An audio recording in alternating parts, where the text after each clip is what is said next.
Louvado seja o nome do Senhor. Meus irmãos, mais uma vez, eu tenho a honra de saudá-los com a graça e a paz do Senhor Jesus e convido a igreja para abrirmos juntos a nossa Bíblia na primeira carta de Paulo aos Coríntios. Primeira carta de Paulo aos Coríntios. E nós vamos ler no capítulo 6, versículo 12 ao 20. Para aqueles que nos visitam e que nos acompanham através do canal da nossa igreja, nós estamos numa série de mensagens expositivas na carta de Paulo aos Coríntios e já ministramos 15 pregações desde o primeiro capítulo, do primeiro versículo dessa carta, e hoje nós estaremos vendo aqui capítulo 6, verso 12 ao 20. O tema da mensagem desta noite será: o corpo é para o Senhor e o Senhor para o corpo. Então, nós vamos estar vendo aqui a palavra de Deus. 1 Coríntios 6, 12 a 20.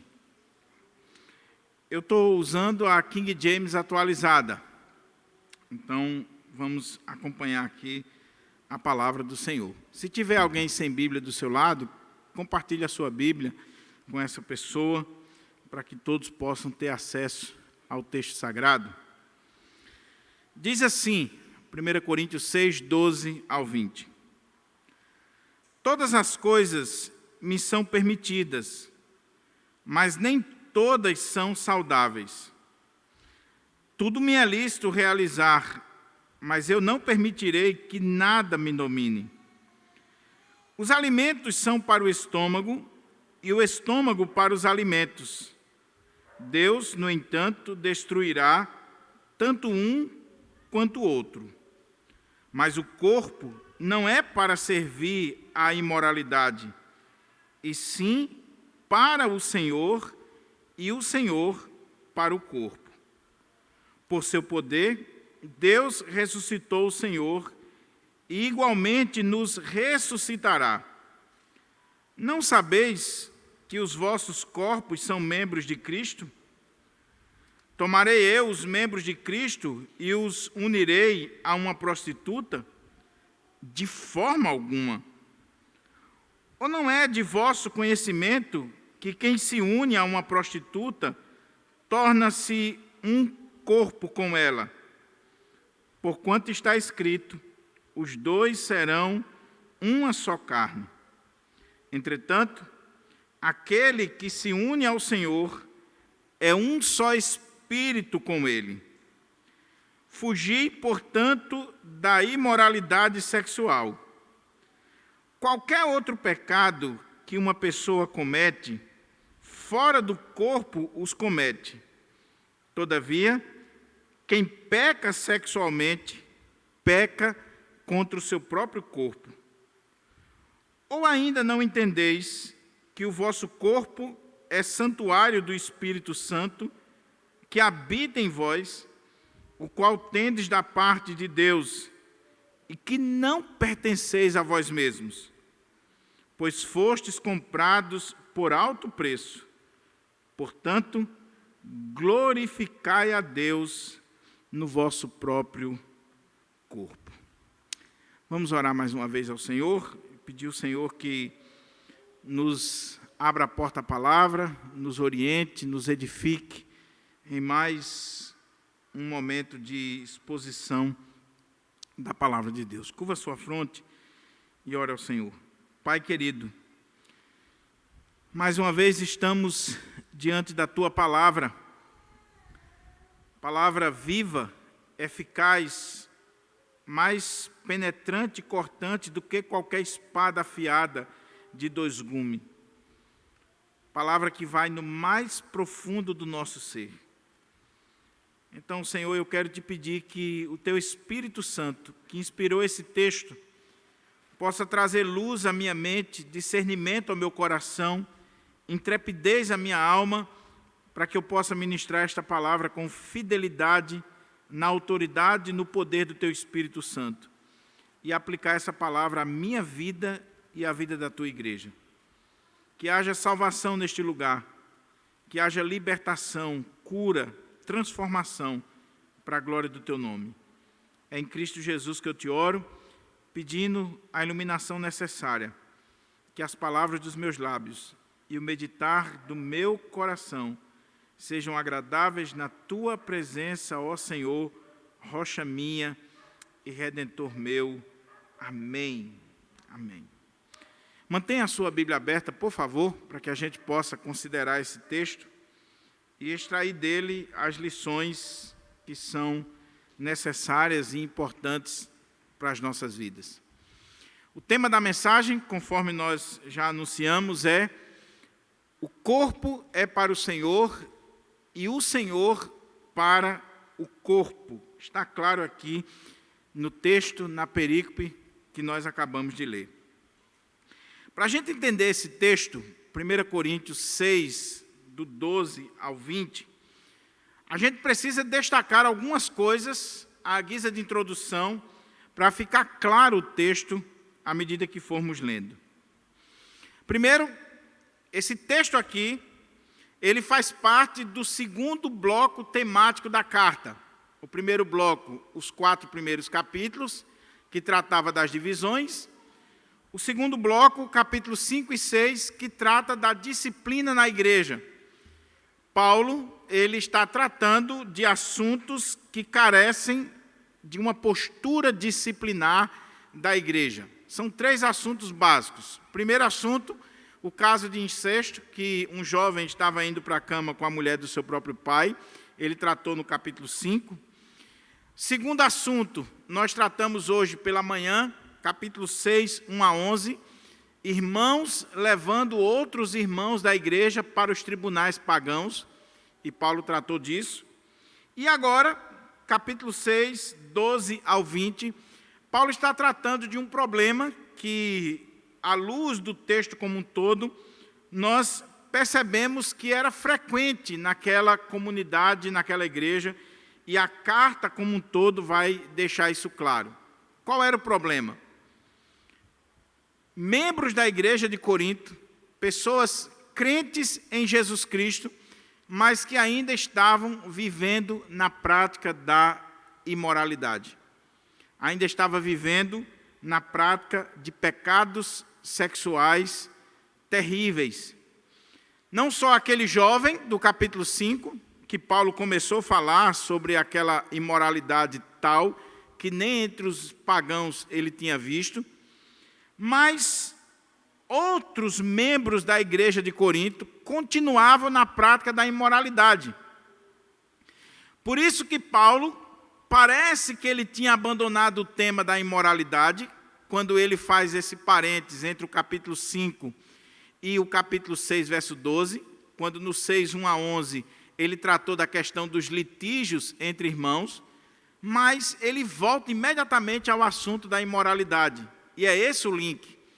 Ele tratou de uma imoralidade tal na igreja de Corinto no capítulo 5, abriu um parênteses, tratou das questões judiciais na igreja e volta a tratar do assunto de imoralidade sexual, problema de porneia na igreja de Corinto.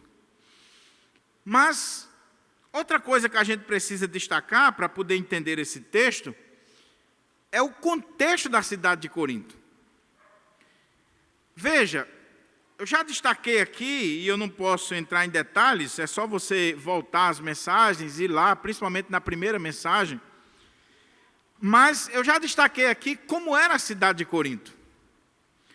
Corinto era uma cidade importantíssima no contexto da época, uma cidade portuária, uma cidade que tinha 2 portos, isso era raro naquele contexto, uma cidade que tinha um fluxo de gente oriunda do mundo inteiro, havia um intercurso e um intercâmbio comercial muito grande na cidade de Corinto, e onde tem gente, tem riqueza, tem estrangeiros, tem tudo que uma cidade grande tem, existe também a prática de imoralidade. Então, Corinto era uma cidade promíscua. Havia gente de todo mundo indo e vindo na cidade de Corinto. riqueza muito grande naquela cidade, marinheiros vindo do mundo inteiro, e havia ali promiscuidade terrível. Sem falar na chamada prostituição cultual. O que é isso? Em Corinto você tinha os templos religiosos em homenagem à deusa do amor, Afrodite, e a Apolo, que era o deus que era homenageado, tendo em vista a beleza masculina. E o templo de Afrodite, dizem os estudiosos, que ficava no centro de Corinto, que era um monumento muito grande.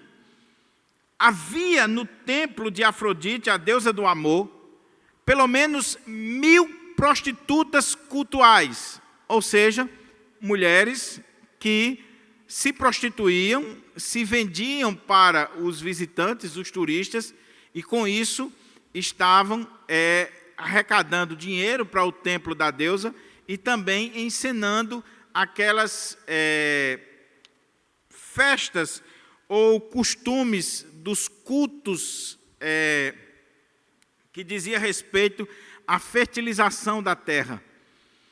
Então, você tem ali essa prática de uma prostituição cultual. E muitos dos membros da igreja de Corinto vieram desse contexto, vieram desse mundão e dessas práticas religiosas que envolvia sexo, que envolvia promiscuidade, que envolvia relacionamento imoral. O problema é que alguns haviam deixado essas práticas e outros não. Alguns, quando se converteram, quando o evangelho chegou na vida deles, eles abandonaram completamente esses cultos, mas outros não. Eles continuavam, até por uma questão social, frequentando os templos pagãos. A gente vai ver isso mais claramente no capítulo 8, capítulo 9 e capítulo 10. Irmãos que saíram daquele mundão, mas por uma questão social, por uma questão de relacionamentos, por uma questão cultural, por uma mentalidade grega, ainda continuava frequentando os templos e as suas festas, os seus bacanais, as suas reuniões. E aí eles iam para os templos de Afrodite, de Apolo, outros e outros templos, ou para aquelas festas que aconteciam na cidade de Corinto, e lá eles comiam comida sacrificada aos ídolos, eles se embriagavam naquelas festas e depois eles estavam se deitando com as prostitutas sem nenhum problema. E no domingo estava na igreja, adorando o Senhor, participando da ceia, como se nada estivesse acontecendo. É claro que o que está por trás aqui é uma mentalidade grega, que a gente vai ver à medida que for expondo o texto. Porque os gregos, eles tinham uma coisa chamada dualismo. O que é o dualismo?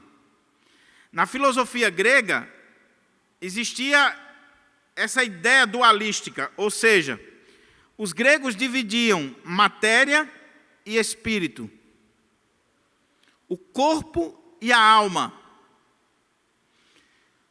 O espírito, a alma, é algo bom.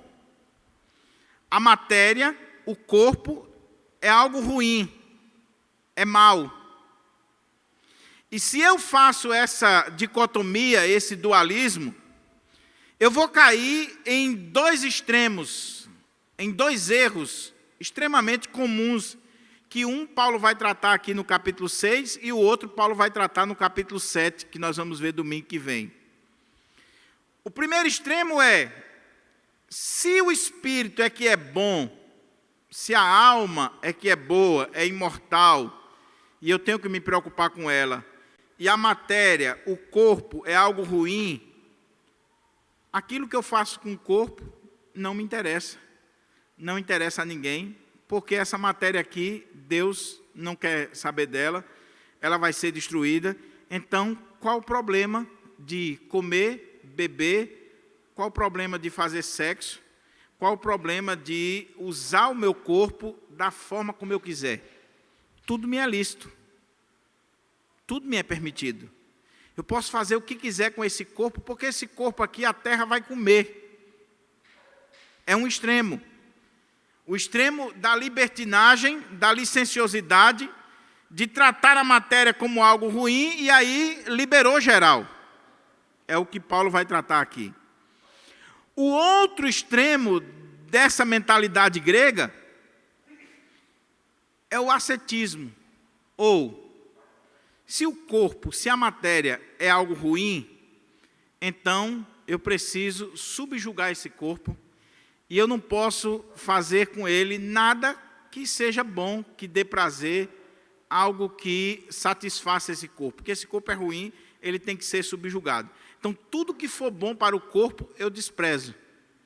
E aí, no capítulo 7, havia um grupo na igreja, irmãos e irmãs, que estava caindo nesse outro extremo, ao ponto de casais, casados da igreja, dizer assim: nós não precisamos fazer sexo, porque sexo é coisa ruim, então não vamos se relacionar sexualmente. Vamos se dedicar à oração, à leitura da Bíblia, às coisas espirituais. Sexo é coisa ruim, é coisa da carne, é do corpo.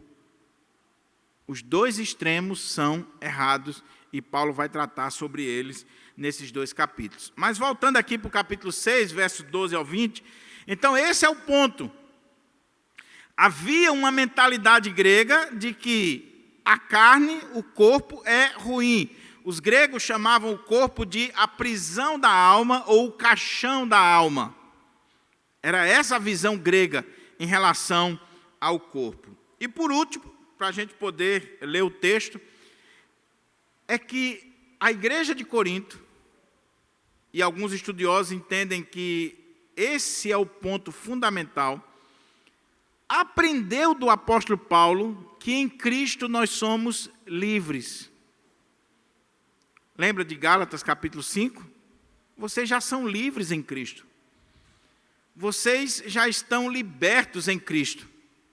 Se eu sou salvo em Cristo, e se eu sou livre em Cristo, se eu sou salvo pela graça de Deus, não por aquilo que eu faço ou deixo de fazer, mas pela graça de Deus, então um grupo da igreja começou a pensar assim: se a salvação é pela graça, se eu sou livre em Cristo, o que eu faço com o meu corpo não tem problema algum. Qual o problema de se relacionar com a prostituta? Qual o problema de ir para uma festa mundana, beber até cair, comer comida sacrificada aos ídolos? Qual o problema de depois ficar com uma pessoa? Qual o problema? Era essa a situação.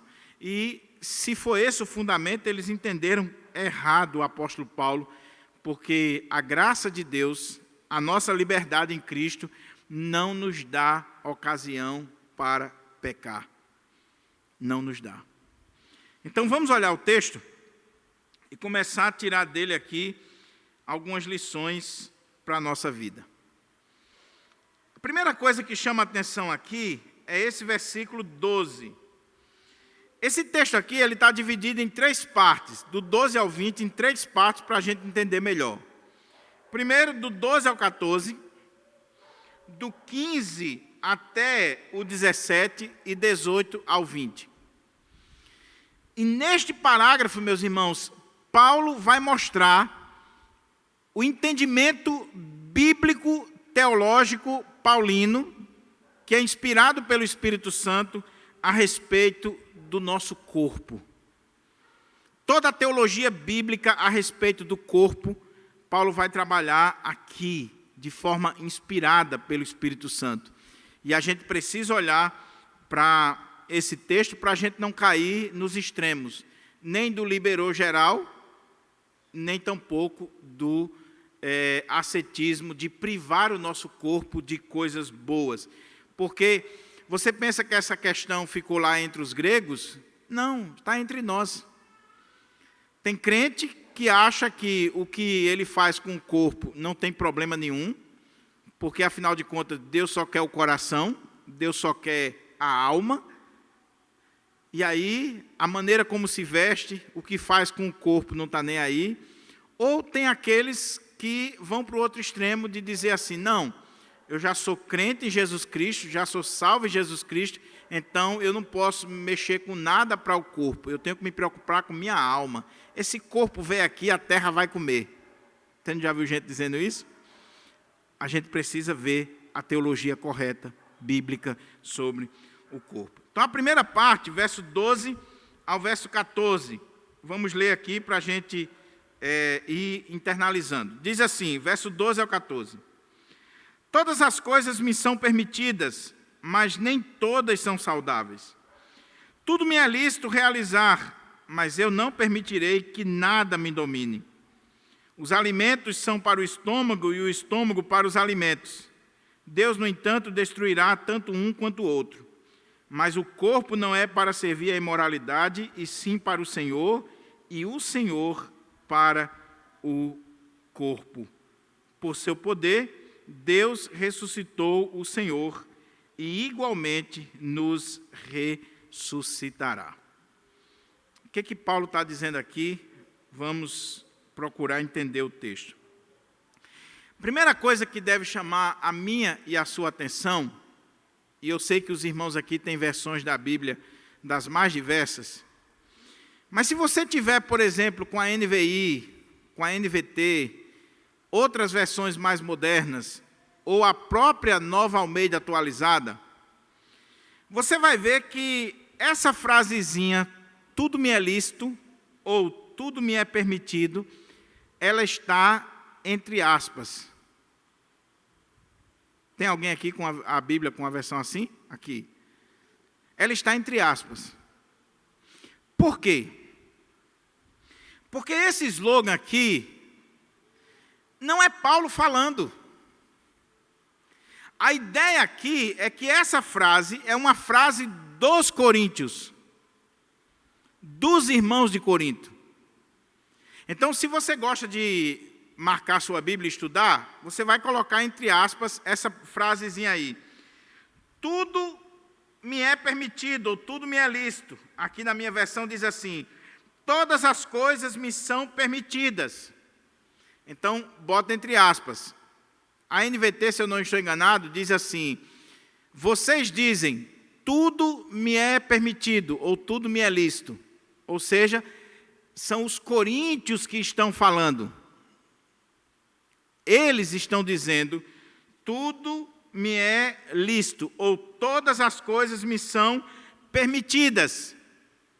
Aí Paulo diz assim, mas, olha o contraste, olha a adversativa aí, mas nem todas são saudáveis. Está dando para entender? Os coríntios estão dizendo assim, tudo me é lícito, tudo me é permitido. Aí Paulo diz, mas nem tudo convém. Nem tudo é saudável. Aí eles dizem assim, na minha versão aqui, todas as coisas me são permitidas. Aí Paulo diz, mas nem todas são saudáveis. Tudo me é lícito realizar, mas eu não permitirei que nada me domine. Esse é o slogan. E eu sei que você, se não ouviu, ou se você nunca pensou sobre isso, mas você precisa ver que é o que domina a cultura pós-moderna. Qual era o slogan dos crentes de Corinto que estavam vivendo no pecado? Paulo, tudo me é permitido. Se eu sou crente em Jesus e eu sou livre, eu sou livre. Tudo me é permitido, tudo me é lícito. Eu posso fazer o que eu quiser da minha vida. São eles falando. E Paulo não nega que tudo é permitido, tudo é lícito para o crente, mas ele diz assim, mas nem todas as coisas convêm, ou são saudáveis. Ele está dizendo, sim, igreja de Corinto, ou irmãos aí em Corinto, vocês estão dizendo que tudo lhes é permitido, mas eu digo para vocês que nem tudo convém, nem tudo é saudável. Há um limite. Segundo, tudo me é lícito realizar. Aí Paulo diz, mas eu não permitirei que nada me domine. Meus irmãos, isso aqui é muito sério, porque essa filosofia, ela não ficou lá no primeiro século. Ela chega nos nossos dias. É a filosofia hedonista, do prazer, de que, qual o problema? Se me dá prazer, se me satisfaz, se eu gosto, qual o problema, Paulo? Tudo me é permitido, tudo é lícito para mim. Se dá prazer, se eu gosto, qual o problema? Eu sou livre. Aí Paulo diz, duas coisas vocês têm que levar em consideração. Primeiro, é que há coisas que não convêm, apesar de serem lícitas, de não serem pecados, mas não convém. E outra, eu não me deixarei dominar por nada. Há duas linhas de interpretação aqui extremamente interessantes desse texto. A primeira é que Paulo está dizendo assim, olha, existem determinadas coisas que não convêm. E eu não vou me permitir ser dominado por elas. Apesar de serem permitidas, lícitas, eu não vou me deixar dominar por elas. Por exemplo, é lícito comer? É. Mas quando você é dominado pela comida, você cai em quê? Em glutonaria. Então Paulo estaria dizendo assim, é permitido comer, mas eu não vou ser dominado pela comida. A outra ideia aqui seria que Paulo estaria dizendo assim, meus irmãos, essa cultura, essa visão, esse pensamento de liberdade, porque a ideia aqui do texto que os coríntios estavam dizendo é, eu faço o que eu quero da minha vida, eu sou livre, tudo me é lícito, tudo me é permitido. Eu faço o que eu quiser. Aí Paulo diz assim, essa ideia de liberdade que vocês estão arrotando, na verdade, eu não me deixarei dominar por isso, porque essa própria ideia de liberdade é algo que nos escraviza. A pessoa, ela acha que é livre, ela acha que faz o que quer, ela acha que quando dá vazão aos seus prazeres, aos prazeres da carne, aquilo que o corpo está pedindo e ela liberou geral, ela diz assim, tudo me é lícito, tudo me é permitido, eu faço o que eu quero da minha vida, eu sou livre. Paulo está dizendo, não, na verdade você é escravo.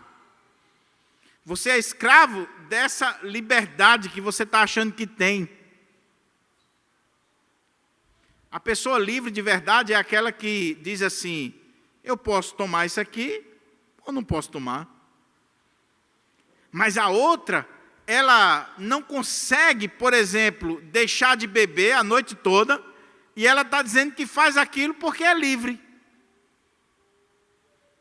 Paulo disse, tudo me é lícito, tudo me é permitido, mas nem tudo convém, e eu também não me deixarei dominar por coisa alguma, nem mesmo por esse ideal, por essa ideia de uma liberdade que vai me levar à libertinagem e a dar vazão ao meu corpo.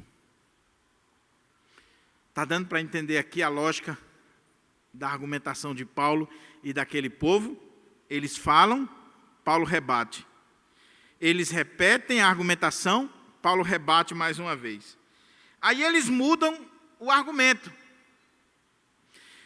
Saiu do tudo me é lícito, do tudo me é permitido, para o seguinte argumento que é muito forte. Ora, Paulo, os alimentos são para o estômago e o estômago para os alimentos. Deus, no entanto, destruirá tanto um quanto o outro. E aqui tem um problemazinho de tradução, porque essa segunda parte do texto, mais uma vez se pergunta se é Paulo ou os coríntios. A primeira parte a gente sabe que não é Paulo que está falando, porque é um argumento deles, daquele grupo. Os alimentos são para o estômago e o estômago para os alimentos. Aí o texto diz: Deus, no entanto, destruirá tanto um como o outro. Então, algumas traduções dão a entender que essa frase aqui, Deus destruirá tanto um como o outro, é Paulo respondendo a essa premissa. Outras traduções, como a que eu estou utilizando, entende que essa frase ainda faz parte da argumentação dos coríntios. E eu, após estudar o texto, ler os comentários, eu acho que ainda faz parte, que a argumentação de Paulo vem depois. Porque olha a lógica aqui qual é. Lembre-se que a questão aqui é a imoralidade sexual. Crente que está indo para os templos pagãos, para as festas na cidade de Corinto, e bebiam, comiam e se relacionavam com prostitutas.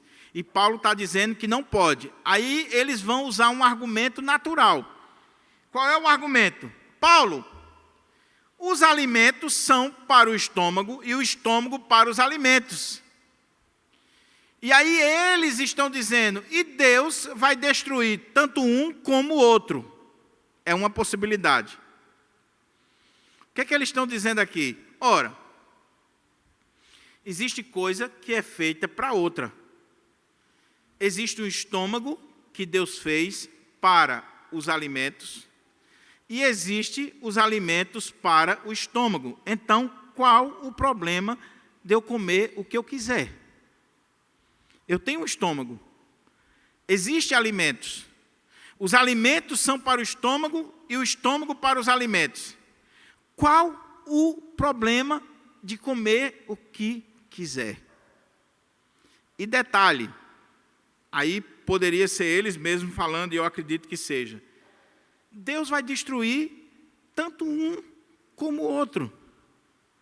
Se Deus vai destruir tanto o estômago como os alimentos, não existe alimento proibido, não existe problema em comer do que quiser, porque isso vai se acabar aqui mesmo. Está vendo a lógica da argumentação? Se for Paulo falando aqui a segunda parte, o que Paulo estaria era rebatendo o argumento deles. O estômago é para os alimentos e os alimentos para o estômago. Aí Paulo diz, mas Deus vai destruir tanto um como o outro. Só que eu entendo que a coisa está junta e que Paulo vai falar agora.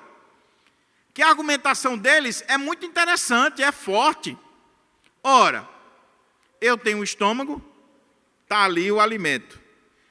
O meu estômago é para esse alimento é para o meu estômago. E Deus vai destruir isso aqui. Então, por que eu vou me privar de alimento? Por que eu vou me privar de comer uma comida saborosa, se no final isso vai ser destruído? Mas onde é que está a sutileza da argumentação? E onde é que está aqui a seta maligna que ainda hoje é utilizada? É que Paulo vai dizer assim, olha como é que o texto diz. Os alimentos são para o estômago e o estômago para os alimentos. Deus, no entanto, destruirá tanto um como o outro. Aí Paulo diz, mas o corpo não é para servir à imoralidade, e sim para o Senhor, e o Senhor para o corpo. Olha a argumentação de Paulo. Porque a lógica desses libertinos em Corinto, e que acontece ainda hoje, é o seguinte. Essa é a lógica. Paulo, existem coisas que são naturais.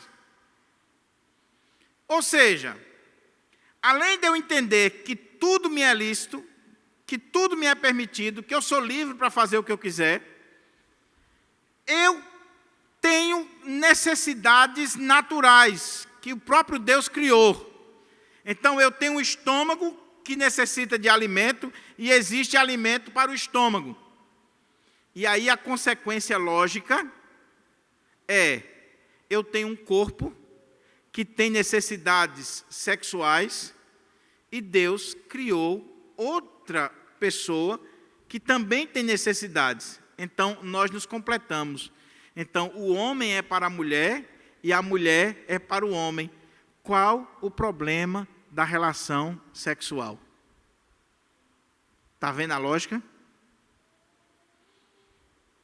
Uma vez eu tive que aconselhar um irmão que ele dizia o seguinte: não, pastor, não existe problema do homem se relacionar sexualmente. Sexo é uma coisa natural do ser humano. Deus fez o homem, Deus fez a mulher, o homem tem necessidades, a mulher tem necessidades, e qual o problema de satisfazer as suas necessidades? Ou seja, Deus fez o estômago, e tem hora que o estômago está com fome, tem necessidade de alimento, eu vou e dou alimento para o estômago. Deus fez o meu corpo, Deus me deu órgãos sexuais, Deus me deu hormônios, Deus me deu uma estrutura que necessita do sexo. Então, qual o problema? E quantos pais, quantas mães, eu não estou falando de descrente não, estou falando de crente.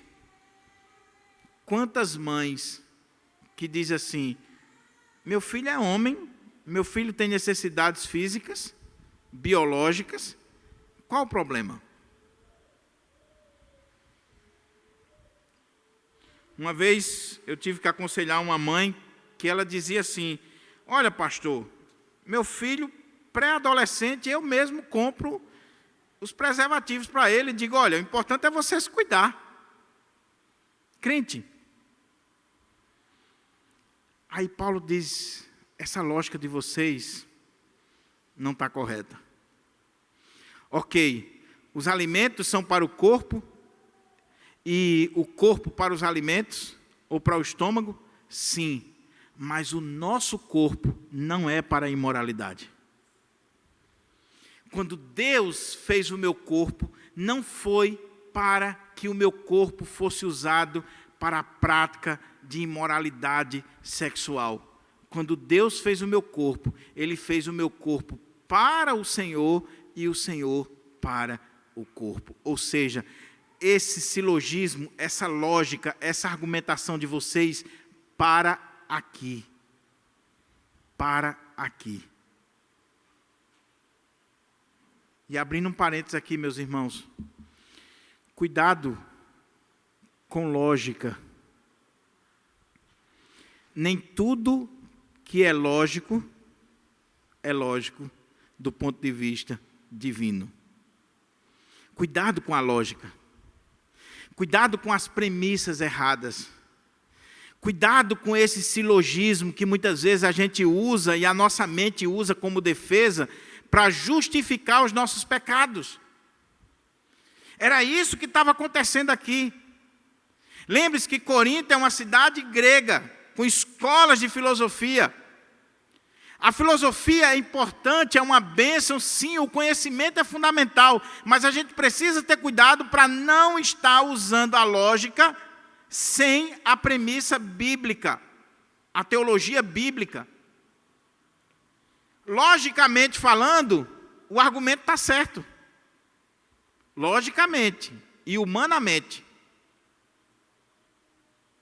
O estômago é para os alimentos para o estômago. Deus me fez com um corpo que tem necessidades físicas, sexuais. Deus fez a mulher também com um corpo que tem necessidades físicas e sexuais.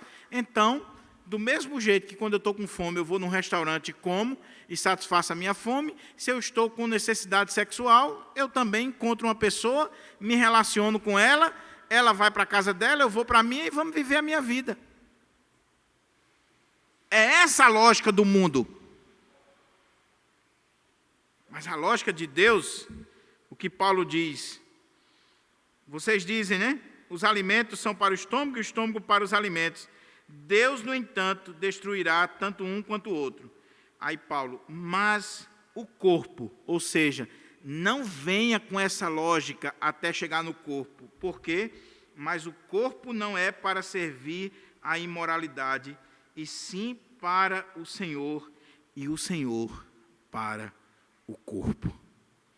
Ou seja, meu querido irmão e minha querida irmã, quando Deus lhe deu um corpo, não foi para você satisfazer esse corpo do jeito que você quer.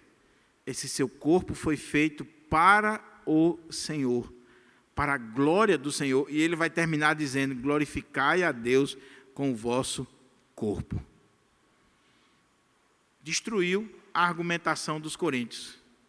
Porque a argumentação deles, a lógica, era: o corpo é para o sexo e o sexo é para o corpo.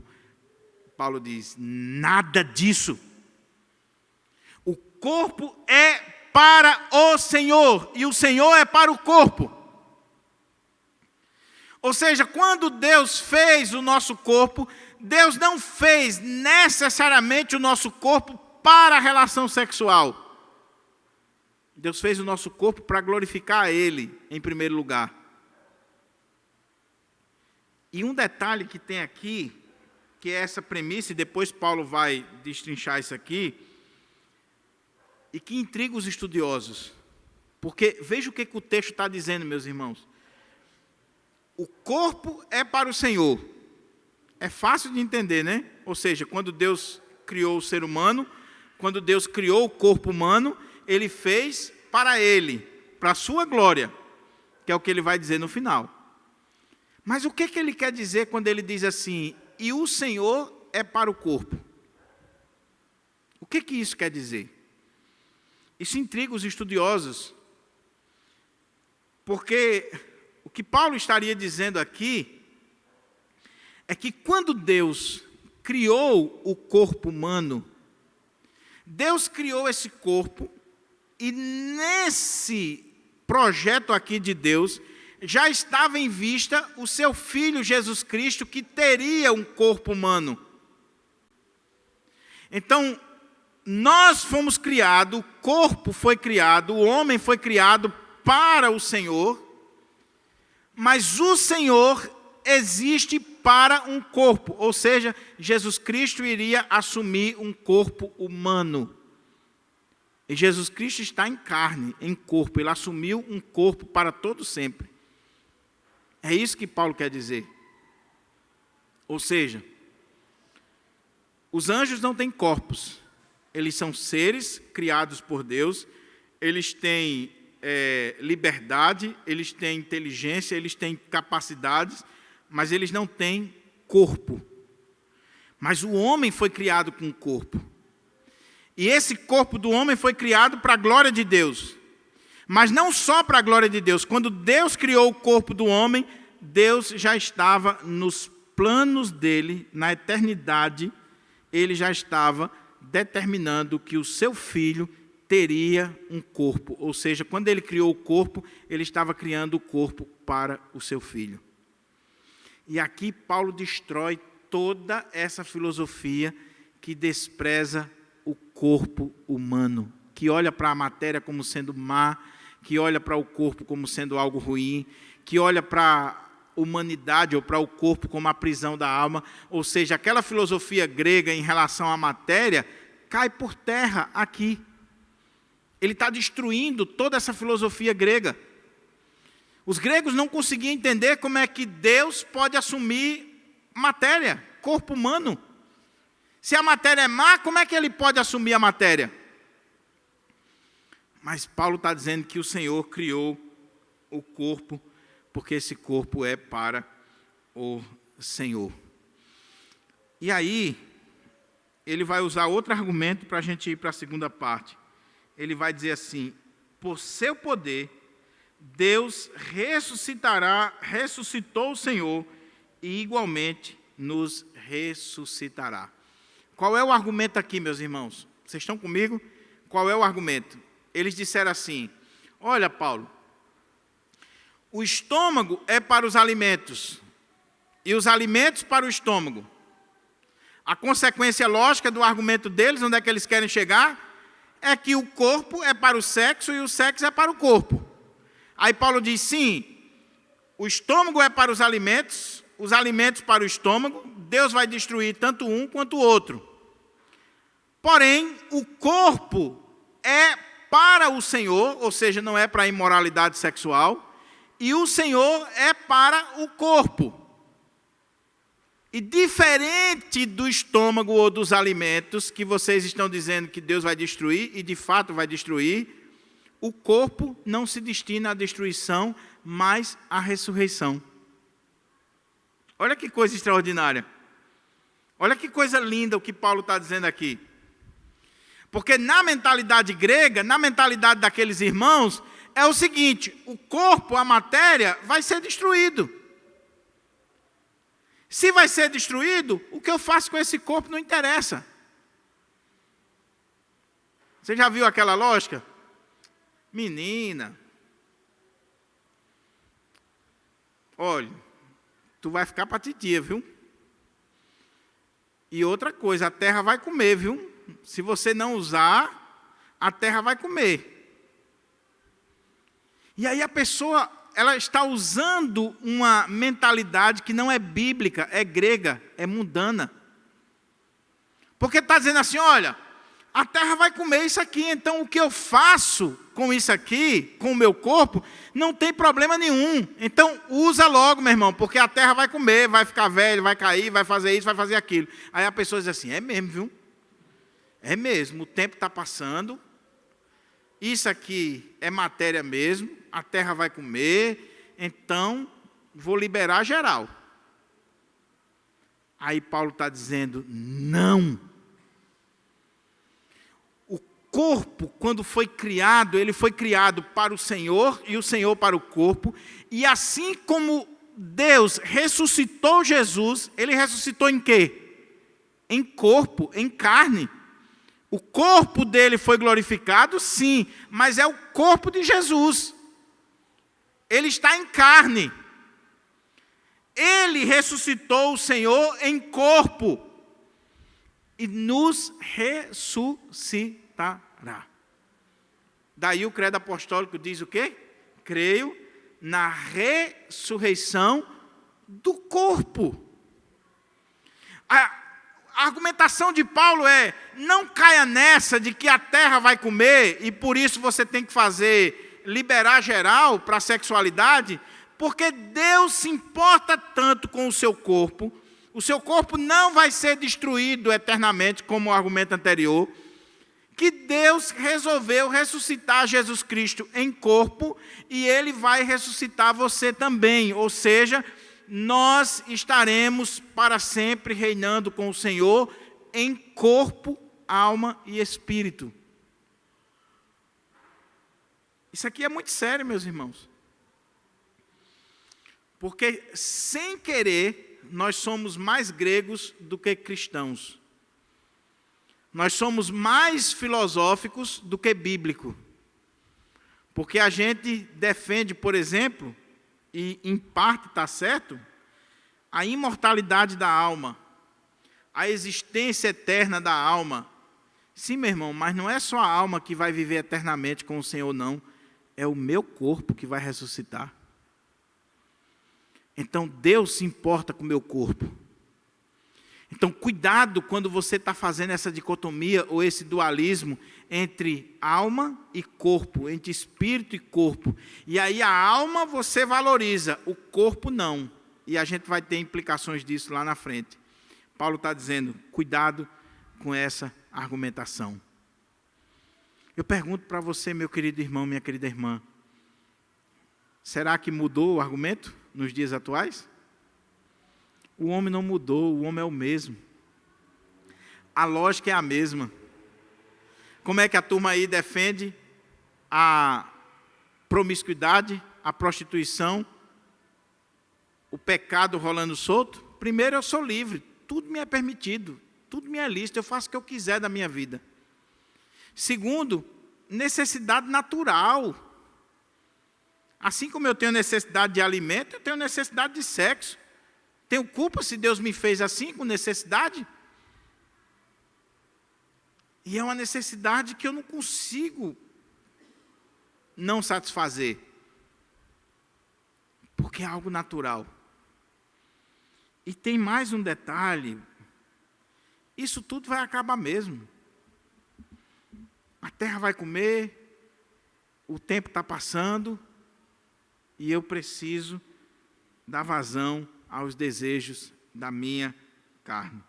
Paulo diz: não, cuidado com isso. Cuidado com essa mentalidade. Aí, como ele fez essa afirmação teológica, que o corpo é para o Senhor e o Senhor é para o corpo, e ele argumentou dizendo que Deus ressuscitou Jesus e nos ressuscitará igualmente, ou seja, Deus se importa com o meu corpo a ponto de vai morrer, vai para a terra, mas um dia o Senhor vai trazer esse corpo de volta e eu vou estar para sempre com ele. A partir de agora ele vai argumentar e ele vai defender uma teologia do corpo. E isso aqui é fundamental para nós, meus irmãos e irmãs. Olha como é que ele diz, versículo 15 até o verso 18. Ele diz assim: não sabeis que os vossos corpos são membros de Cristo? Tomarei eu os membros de Cristo e os unirei a uma prostituta? De forma alguma. Ou não é de vosso conhecimento que quem se une a uma prostituta torna-se um corpo com ela? Porquanto está escrito: os dois serão uma só carne. Entretanto, aquele que se une ao Senhor é um só espírito com ele. Olha como é que Paulo agora vai argumentar contra a prática da imoralidade, do sexo ilícito, da prostituição no meio do povo de Deus, fazendo uma teologia do corpo. Ele disse que o corpo é para o Senhor e o Senhor para o corpo. Aí ele diz mais uma vez: não sabeis? Nesse capítulo 6 tem 6 vezes essa expressão: não sabeis, não sabeis, não sabeis. Vocês não sabem, igreja de Corinto, que os vossos corpos são membros de Cristo? Que vocês fazem parte do corpo de Cristo, vocês são membros do corpo de Cristo. Aí ele diz: tomaria eu os membros de Cristo e uniria a uma prostituta? E a resposta é: de forma nenhuma. Como é que eu posso pegar um membro do corpo de Cristo e unir esse membro do corpo de Cristo a uma prostituta? De forma alguma. Aí ele diz: não sabeis que os vossos corpos são membros de Cristo? Tomaria eu os membros de Cristo e os uniria a uma prostituta? De forma alguma. Ou não é de vosso conhecimento que quem se une a uma prostituta torna-se um corpo com ela? Porquanto está escrito: os dois serão uma só carne. Ele cita Gênesis 2:24. O que ele está dizendo é, olha a lógica de Paulo, para combater a prática desse pecado. Quando você se converteu, você se tornou um membro do corpo de Cristo. Você faz parte do corpo de Cristo. Você está em Cristo. E ele vai detalhar mais agora. Quando você se deita com uma prostituta, com alguém que não é a sua esposa, que não é uma serva de Deus, mas é, além de idólatra, pagã, é uma prostituta. Quando você se deita e se relaciona com ela sexualmente, você se tornou uma só carne com ela. Gênesis 2:24. Aí ele está dizendo que você pegou um membro de Cristo e você tornou uma só carne com aquela prostituta. Mas olha a lógica de Paulo agora. Não sabeis que os vossos corpos são membros de Cristo? Tomaria eu os membros de Cristo e os unirei a uma prostituta? De forma alguma. Ou não é de vosso conhecimento que quem se une a uma prostituta torna-se um só corpo com ela? Porquanto está escrito: os dois serão uma só carne. Entretanto, aquele que se une ao Senhor é um só espírito com Ele.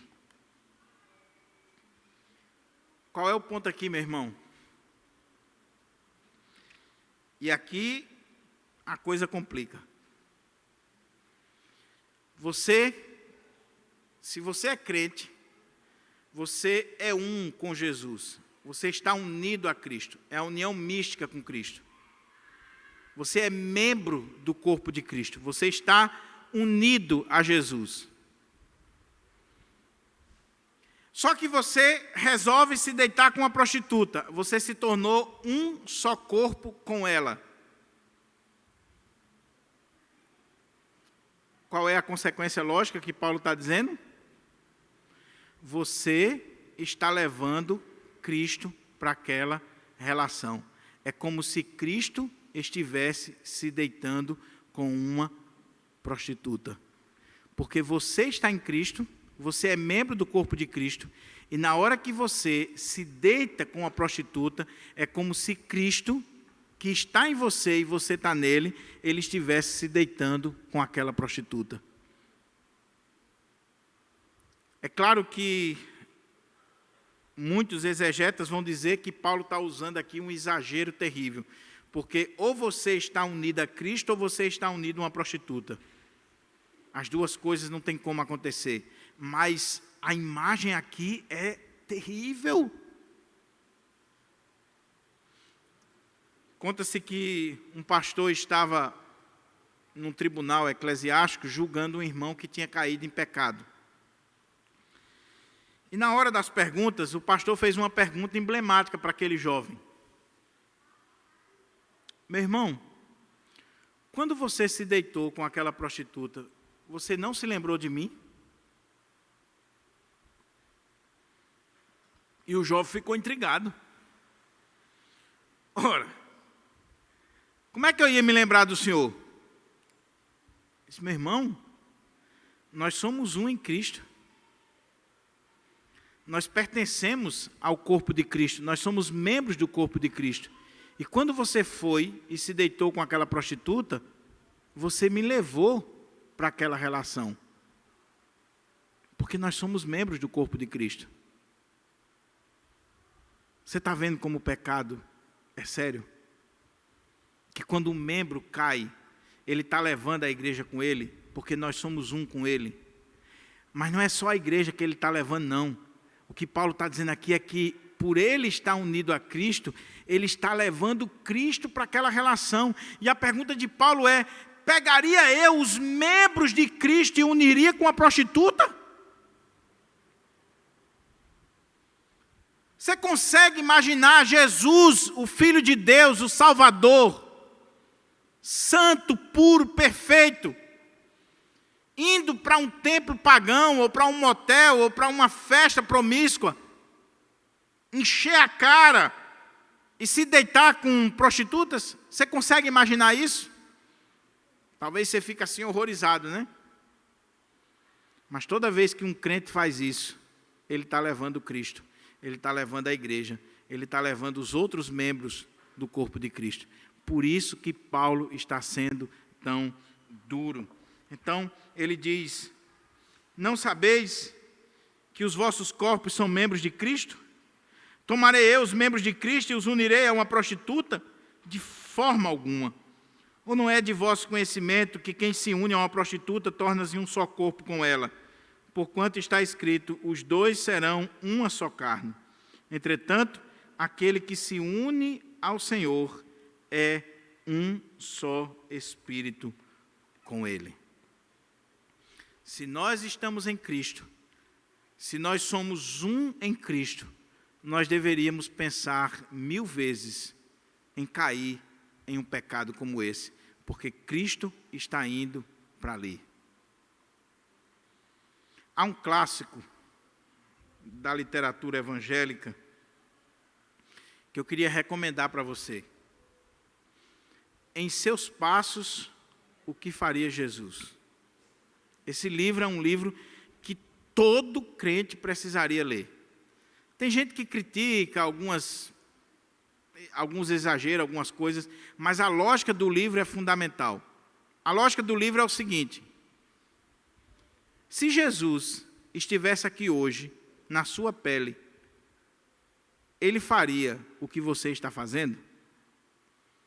Toda vez que você for fazer alguma coisa, pergunte, se Jesus estivesse aqui, ele faria isso? Você vai sentar para assistir a televisão, um filme, uma série na Netflix. Você consegue imaginar Jesus assistindo aquela série? Se você não consegue, você não deveria assistir.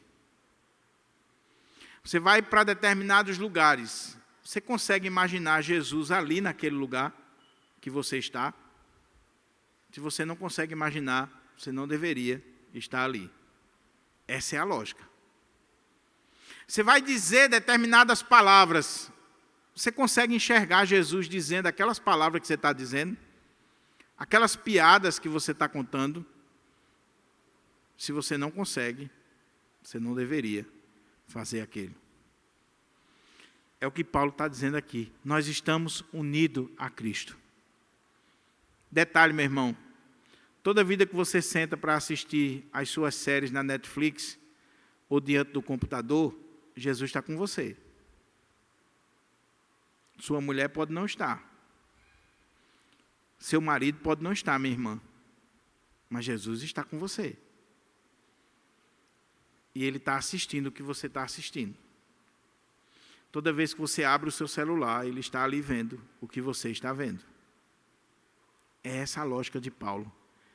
E se você sai com uma prostituta, você está levando Cristo para aquela relação. Caminhando para a conclusão, vamos ver aqui a última parte do texto que Paulo está colocando para nós. Qual é a consequência lógica do que Paulo acabou de dizer? Fugi, portanto, da imoralidade sexual. Ele está se dirigindo à igreja de Corinto, aos jovens daquela igreja, aos irmãos daquela igreja, que estavam indo para os templos pagãos ou para as festas de Corinto e se relacionando com prostitutas, e que usaram toda essa argumentação lógica barata, e ele está dizendo, fujam da imoralidade sexual. Fuja.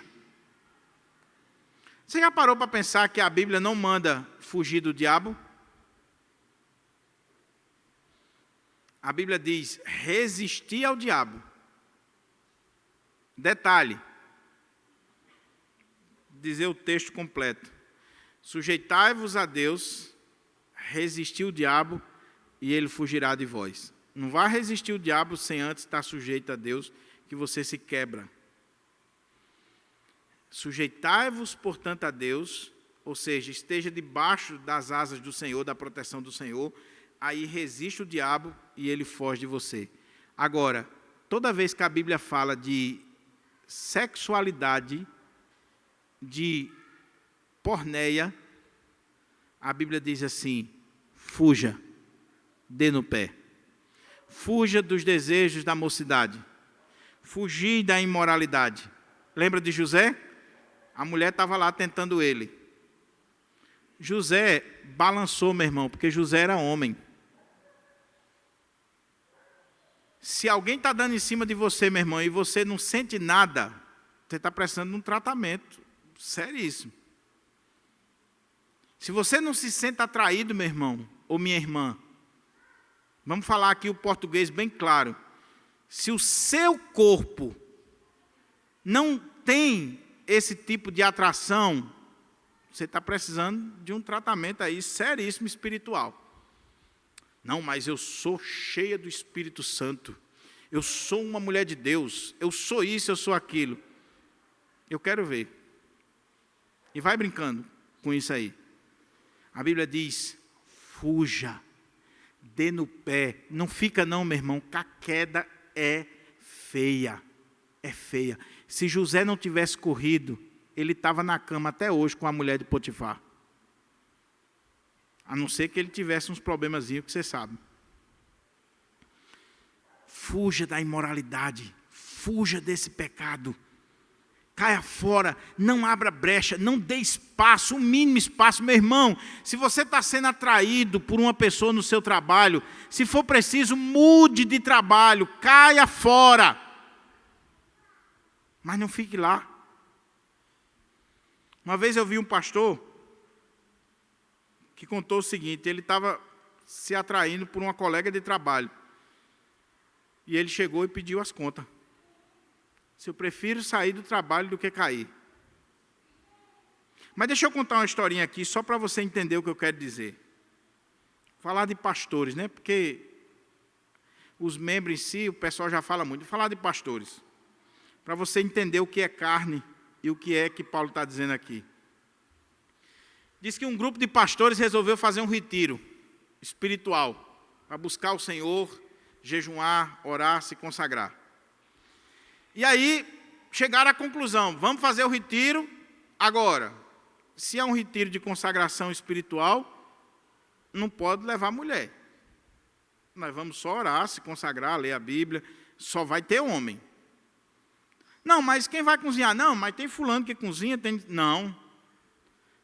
Os homens vão para se consagrar. Então, aí disseram assim: vamos fazer o seguinte, vamos levar fulana, porque não é possível que alguém vá se atrair por fulana. A irmãzinha era um trem virado. Era uma briga de foice no escuro. E aí todo mundo chegou à conclusão que não se atrairia pela irmãzinha de forma alguma. Despenteada, toda feia, fedorenta. Fulana, ninguém vai se atrair. Aí foram para o retiro. Uma semana, glória a Deus, aleluia, todo mundo nas nuvens, bênção.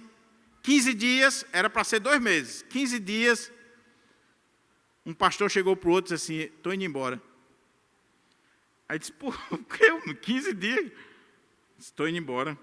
Some! O retiro agora que está ficando bom, nós estamos consagrando, Deus está falando no nosso coração. Disse: não, estou indo embora. Disse: por quê? Disse: fulana já está ficando bonita demais para mim. É bom eu ir embora antes dela virar uma Miss Universo. É carne, meu irmão. É carne, minha irmã.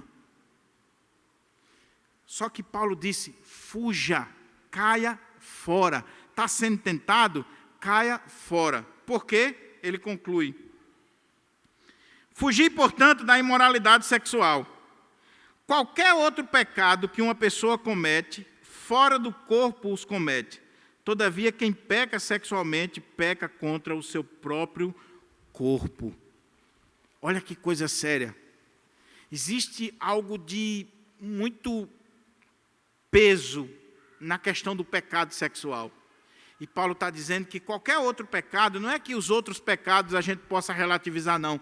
Eles são sérios. Mas o pecado sexual, ele é muito sério porque eu peco contra o meu corpo e eu peco contra a igreja de Deus, contra o próprio Senhor Jesus. Por isso que eu tenho que fugir desse pecado. Aí ele vai caminhar para a conclusão com mais teologia. Aí ele diz: ou ainda não entendeis que o vosso corpo é o santuário do Espírito Santo que habita em vós, o qual tendes da parte de Deus e que não pertenceis a vós mesmos?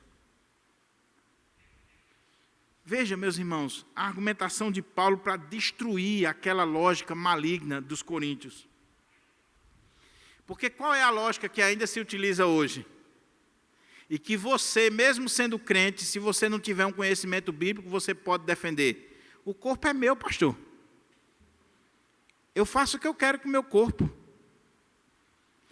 Não é essa a lógica para defender o aborto?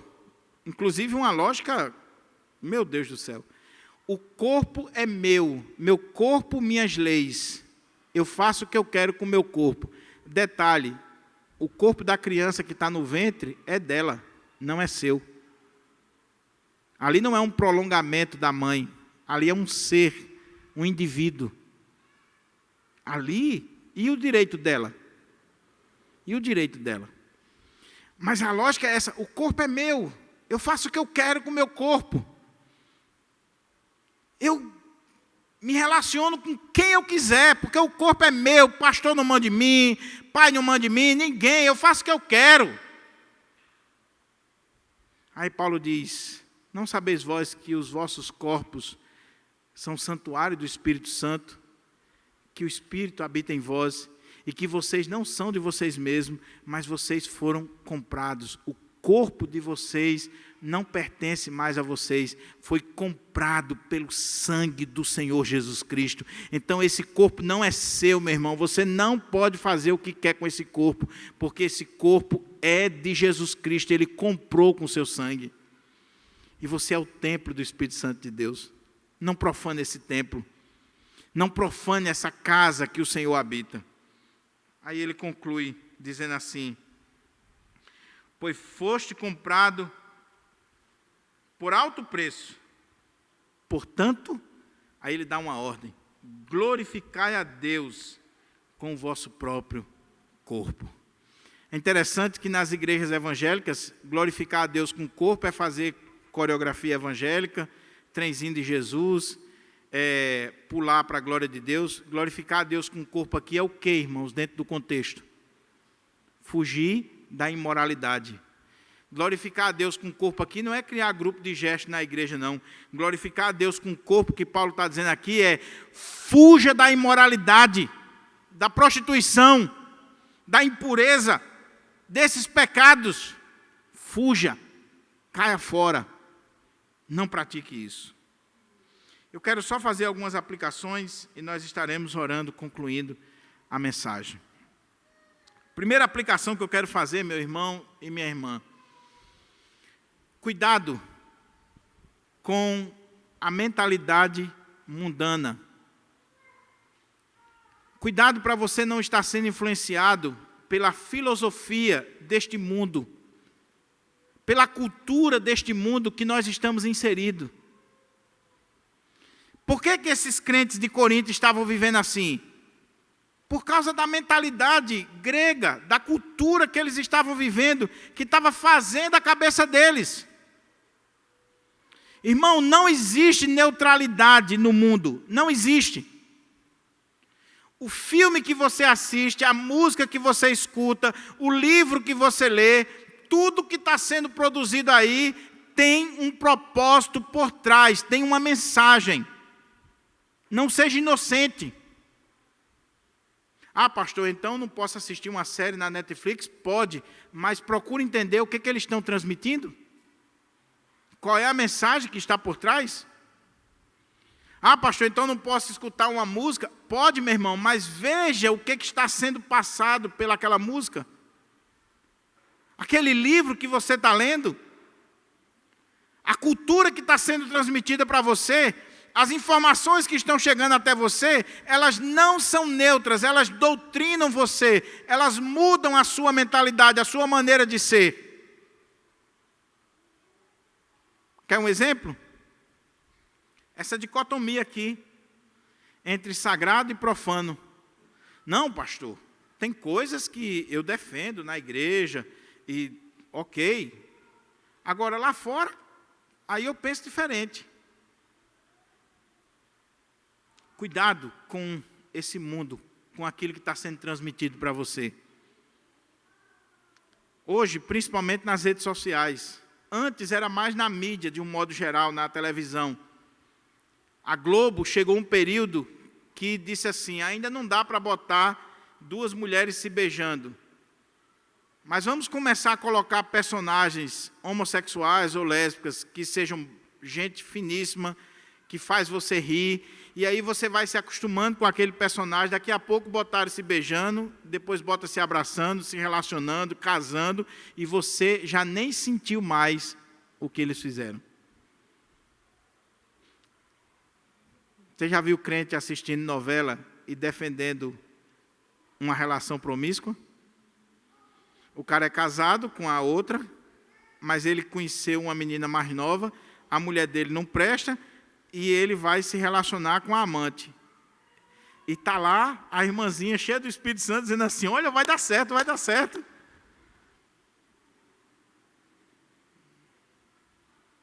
Cuidado com a mentalidade do mundo entrando na sua vida. Livro, música, séries, filmes, tudo tem um propósito por trás. E se você não tiver o filtro da palavra de Deus, você pode ser enganado, induzido ao erro. Segunda coisa que eu quero destacar aqui, à luz desse texto. Meu querido irmão e minha querida irmã, nós precisamos ter muito cuidado para que a gente não caia nessa dicotomia de valorizar as coisas da alma ou do espírito e desprezar as coisas do corpo.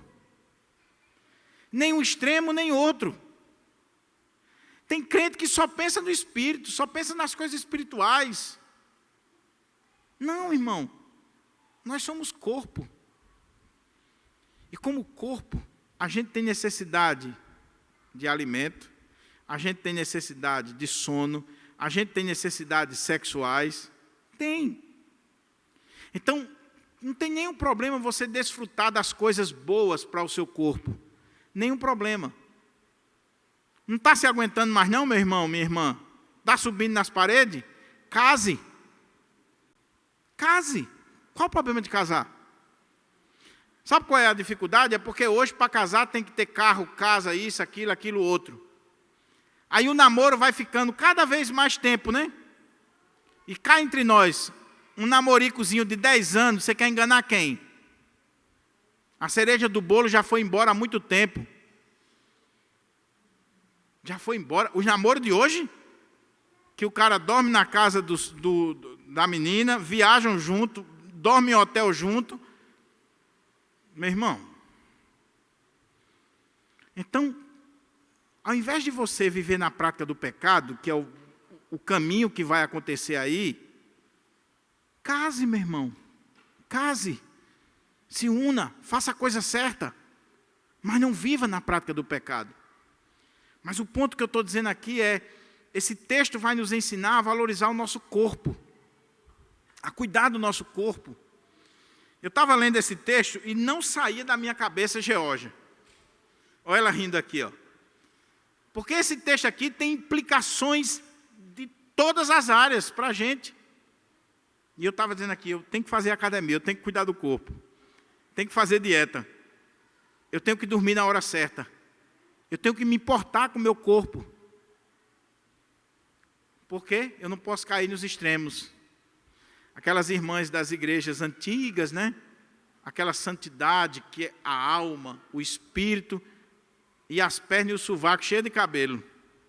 Oh, minha irmã, cuida do corpo. Cuida do corpo. O Senhor se importa com o seu corpo. Não é só o espírito, não.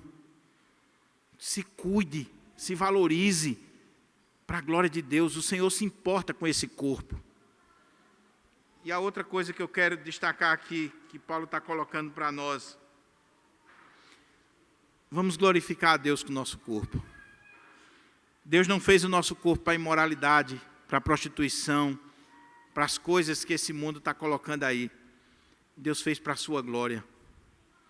Então nós precisamos glorificar a Deus com todo o nosso ser, com as nossas palavras, com a nossa inteligência, com o nosso pensamento, com o nosso corpo, que foi comprado pelo sangue do Senhor. Como eu disse, as implicações aqui são seríssimas, meus irmãos. O tempo não me permite, mas as implicações são sérias. Os nossos pais puritanos, por exemplo, no sábado à noite, eles iam dormir cedo. Sabe para quê? Para no outro dia estar no culto, louvando a Deus e glorificando a Deus com o corpo, mas o corpo inteiro. O que a gente faz? A gente fica até 3 horas da manhã e no outro dia está na igreja dormindo, cansado, quebrado, oferecendo a Deus um culto com o meu corpo de qualquer jeito. Não, meu querido, glorifica a Deus com o seu corpo. Dê o seu melhor. Faça o seu melhor. E como disse Paulo aqui, fuja da imoralidade. Fuja da porneia.